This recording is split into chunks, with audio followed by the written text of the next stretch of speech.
Hello नमस्कार दोस्तों, मैं डॉक्टर सुब्रा कुमारी, होम्योपैथी कंसल्टेंट। मैं दूसरे की कहानी बताती हूँ। आज मैं खुद की कहानी बताती हूँ। मुझे गॉल स्टोन हुआ था और मैंने गॉल स्टोन को खुद की मेडिसिन से मैंने ठीक किया। सबसे पहले मैं ये बताना चाहती हूँ कि जब गॉल स्टोन का जो दर्द हुआ था सितंबर महीना 2023 में हुआ था और जो दर्द था बहुत ज़्यादा असहनीय था। सबसे पहले मुझे नाभि के ऊपर में दर्द स्टार्ट होने लगा और गैस से पूरा पेट लगने लगा, जैसे कि बहुत ज़्यादा बेचैनी हो रही है। उसके कारण से पीठ में भी अकड़न हो गया और क्या अकड़ गया पूरा का पूरा शरीर, और इतना ज़्यादा दर्द हो रहा था कि ना चला जा रहा था ना बैठा जाता। पानी पी रहे थे तो पानी उल्टी हो जा रहा था। मैंने उसकी रात में मैंने क्या किया था, मछली खाया था। पहले सावन 2 महीने सावन चले थे तो मैंने मछली खा लिया था, मछली और चिकन दोनों एक ही साथ खा लिया था। तो मुझे लगा कि हो सकता है कि फूड पॉइजनिंग हुआ होगा जिसके कारण से ऐसा हुआ। लेकिन मैंने दवा खाया तब भी वो दवा काम नहीं कर पाया। तो मेरे हस्बैंड ने क्या किया कि प्रैक्टो पे गए। प्रैक्टो पे एलोपैथिक डॉक्टर से मेडिसिन ले ली। वो एलोपैथिक मेडिसिन मैंने खाई। 1 से 2 घंटा के लिए कुछ रिलीफ मिला और फिर क्या हुआ कि सुबह में फिर से दर्द स्टार्ट हो गया। 3 बजे के करीब में फिर से स्टार्ट हो। वो बगल में जो हॉस्पिटल था वहाँ पे लेके गए। सारे वहाँ पे जो हॉस्पिटल स्टाफ थे वो सोए हुए थे, लेकिन उन्होंने क्या किया, 3 मेडिसिन दिया इंजेक्शन के रूप में डालकर। इंजेक्शन देने के बाद मुझे क्या हुआ कि हल्का हल्का दर्द भी अभी भी दर्द हो ही रहा था। और उसके बाद मैंने सोचा कि अल्ट्रासाउंड करा के देख लेती हूँ, अगर कुछ गड़बड़ होगा तो मैंने अल्ट्रासाउंड कराया। तो अल्ट्रासाउंड कराने के बाद मुझे पता चला कि मुझे मल्टीपल गॉल ब्लैडर स्टोन है। गॉल ब्लैडर में स्टोन है, मल्टीपल है वो भी। और सब क्या है, एक जगह इकट्ठा होगी, उसका पूरा का पूरा है 28 mm हो गया है। अभी दर्द में मैं बेचैनी थी, दर्द ही था। तो मैंने उसी के बगल में जो भी एक गैस्ट्रोएंटरोलॉजिस्ट डॉक्टर था उसके यहाँ गई। तो उन्होंने बोला, अरे मैं इसमें कुछ भी नहीं कर सकता हूँ, आप जाके वहाँ पे भर्ती हो जाओ और ऑपरेशन करवा लो।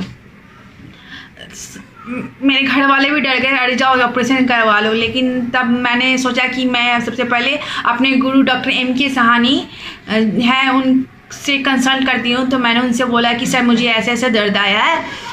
तो उन्होंने बोला ठीक है, मैं कुछ मेडिसिन, तो उन्होंने मेरे लक्षण उनको पहले से पता था कि मेरा क्या क्या कॉन्स्टिट्यूशंस है, वो सब उन्हें पता था क्योंकि मैं उनकी चेली हूँ तो उनको सब चीज़ पता ही रहेगा।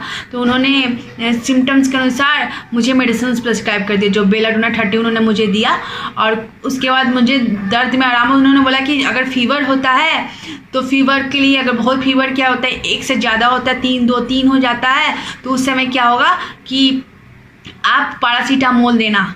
पैरासीटामोल, जब मेरा क्या फीवर हो गया 3 चला गया तो उन्होंने पैरासीटामोल मिला, तो पैरासीटामोल थोड़ा देर के लिए रिलीफ किया।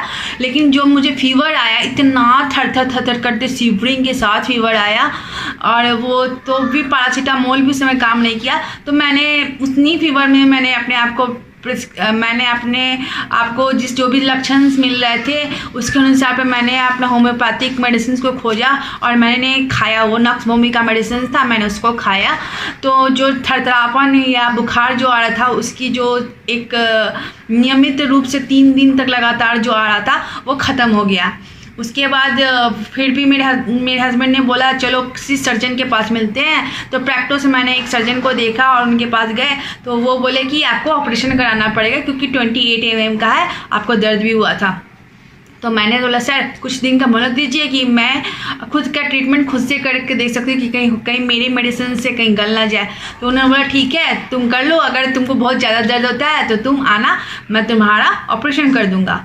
उसके बाद क्या हुआ कि मेरी माँ की मृत्यु हो गई तो मैं घर पे चली गई। वहाँ पे कुछ दिन मैंने मेडिसिन खाए। साथ में मैंने क्या किया, खाने के डाइट को मैंने मेंटेन किया। मैंने क्या अपने खाने से तेल मसाला को हटा दिया। मैंने 1 चम्मच तेल से ही बना हुआ खाना खाने लगी और जो भी दूध के जो भी प्रोडक्ट्स होते थे वो मैंने नहीं लिया। नॉनवेज मैंने नहीं लिया क्योंकि उससे कोलेस्ट्रॉल बहुत ज़्यादा बढ़ेगा, तो वो मैंने पूरी तरह से अपने खाने से निकाल दिया।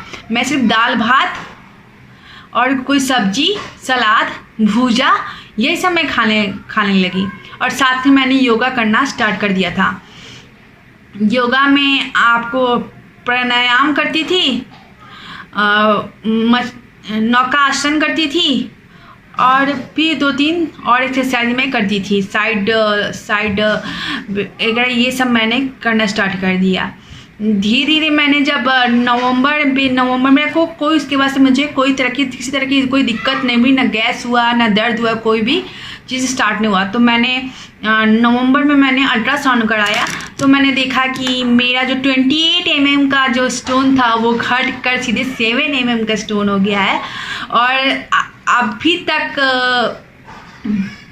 क्या अभी चल रहा है, मई में चल रहा है, तो अभी तक मुझे किसी तरह का कोई दर्द नहीं हुआ है, कोई परेशानी नहीं हुई है। और मैंने अल्ट्रासाउंड तो कराया नहीं है कि पूरी तरह से ख़त्म हुआ कि नहीं, मेरे को कोई किसी तरह कोई दिक्कत नहीं है। तो मैं कह सकती हूँ कि होम्योपैथिक मेडिसिन मिरेकुलस इफेक्ट दिखाता है किसी भी बीमारी में, लेकिन उसके साथ साथ हमें अपने खान पान में भी कटौती करना पड़ेगा। खान पान कितने समय पर खाना है, क्या क्या लेना है, क्या फ्रूट्स लेना है। जैसे साथ में मैंने फ्रूट्स लिया, साथ में मैंने एप्पल सीडर लिया, मैंने नींबू ली, पानी में नींबू डाल के सुबह शाम मैंने लिया, एप्पल सीडर सुबह शाम लिया मैंने। सुबह में मैं फ्रूट्स खाती थी, फिर फ्रूट्स खाने के बाद मैं फिर 10-11 बजे मैं एक रोटी खाती थी, फिर मैं चावल खाती थी थोड़ा सा, फिर शाम होता तक मुझे बहुत जल्दी भूख लग जाती थी तो मैं क्या करती थी, भुजा खाती थी एकदम सादा, बिना नमक, सिर्फ नमक तेल लगाकर जो भुजा बनता वो मैं उसको खाती थी, कोई उसमें मिर्चा कोई वगैरह मैं नहीं लेती थी। उसके बाद रात जब होता था फिर 2 रोटी और सादा सब्जी मैं खाती थी, इस तरह का दूध कोई ये नहीं। और सुबह में मेरा बस वही दिनचर्या चलते रहा। तो जो भी स्टोन था वो 28 mm से 7 mm हो गया, और उसके बाद धीरे धीरे जो भी दर्द था, जो भी ये था, सब खत्म हो गया। आज मैं पूरी तरह से नॉर्मल हूँ, स्वस्थ हूँ। इसलिए मैं बोलती हूँ कि आप लोग भी होम्योपैथी पर भरोसा कीजिए, होम्योपैथी के मिरेकल का काम करती है। और साथ में अपने खान पान का भी ध्यान दीजिए। तेल मसाले सिर्फ स्वाद के लिए होते हैं, लेकिन ये हमारे बॉडी पर बहुत ज़्यादा हानि करते हैं। धन्यवाद।